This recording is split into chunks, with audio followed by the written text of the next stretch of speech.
Assalamualaikum warahmatullahi wabarakatuh. Anak-anak, perlu kita ketahui dalam pembelajaran pada musim pandemi ini kita tidak bisa bertemu secara langsung, tapi itu tidak membuat kita patah semangat. Kita tetap semangat belajar. Sebelumnya mari kita berdoa, semoga pada pembelajaran kali ini kita diberi kemudahan oleh Allah Subhanahu wa taala. Berdoa mulai. Selesai. Anak-anak, pada pembelajaran pertama yaitu tentang selamatkan makhluk hidup pada tema 1, coba perhatikan keadaan di sekitar kita. Tumbuhan, perhatikan alam sekitar kita. Banyak makhluk hidup ciptaan Tuhan Yang Maha Esa yang wajib kita syukuri, karena dengan adanya makhluk hidup di sekitar kita, kita bisa berinteraksi dengan baik dengan alam, sehingga terjadilah yang namanya hubungan timbal balik antara manusia dengan lingkungannya. Tumbuhan seperti tumbuhan nangka, di situ ada padi, pisang, mangga. Cara perkembangbiakannya dengan generatif, yaitu adanya proses bertemunya antara serbuk sari dan putik, sehingga terjadilah yang namanya pembuahan. Anak-anak, tahu gak kalian bahwa tidak semua tumbuhan itu berkembang biak dengan generatif. Tumbuhan yang berkembang biak dengan generatif sehingga seperti ini menghasilkan buah nangka, ini karena adanya bunga. Anak-anak pasti tahu bentuk bunga dari berbagai macam tumbuhan.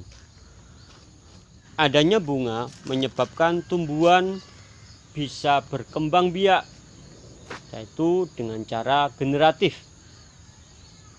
Di sini contoh tanaman padi, ini pematang sawah. Adanya pembuahan karena adanya pertemuan antara serbuk sari ke kepala putik, sehingga menjadikan sebuah pembuahan yang menghasilkan zigot.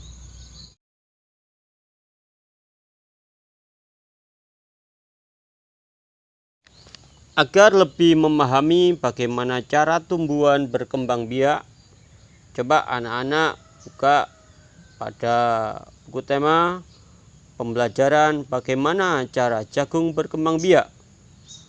Jagung berkembang biak dengan cara generatif, yaitu adanya proses pertemuan antara benang sari ke kepala putik.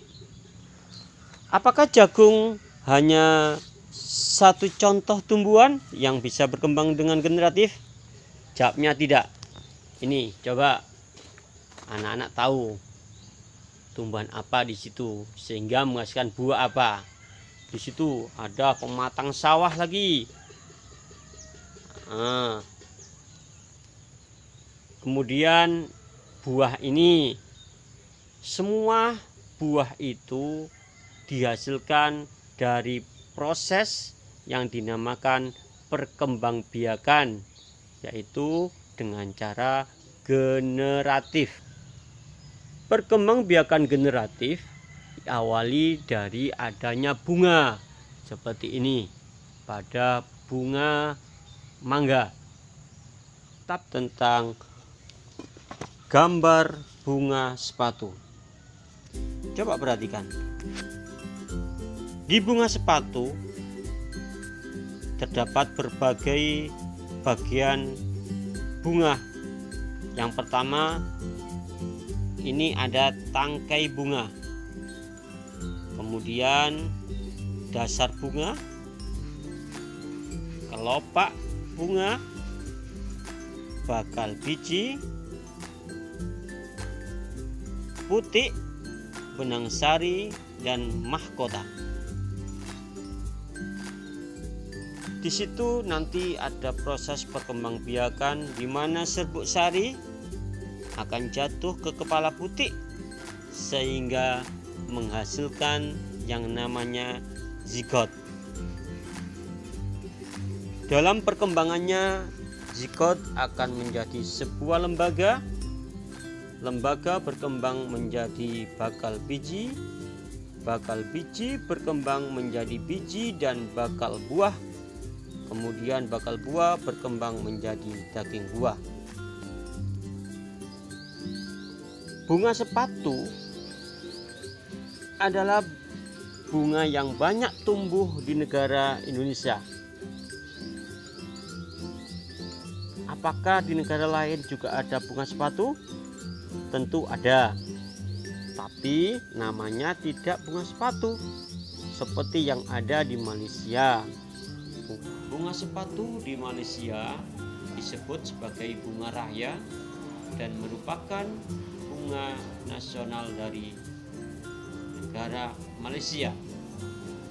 Malaysia merupakan negara tetangga Indonesia.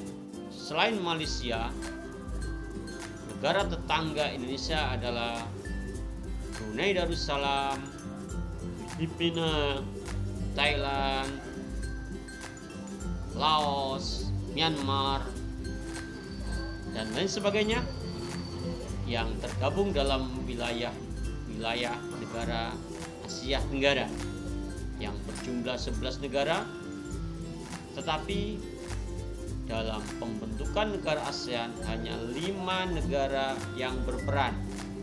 Yang pertama, Indonesia diwakili oleh Adam Malik, Malaysia Tun Abdul Razak, Singapura S. Raja Ratna, Filipina Narcisco Ramos, dan yang kelima Thailand sebagai tuan rumah penandatanganan deklarasi Bangkok diwakili oleh Tanat Koman.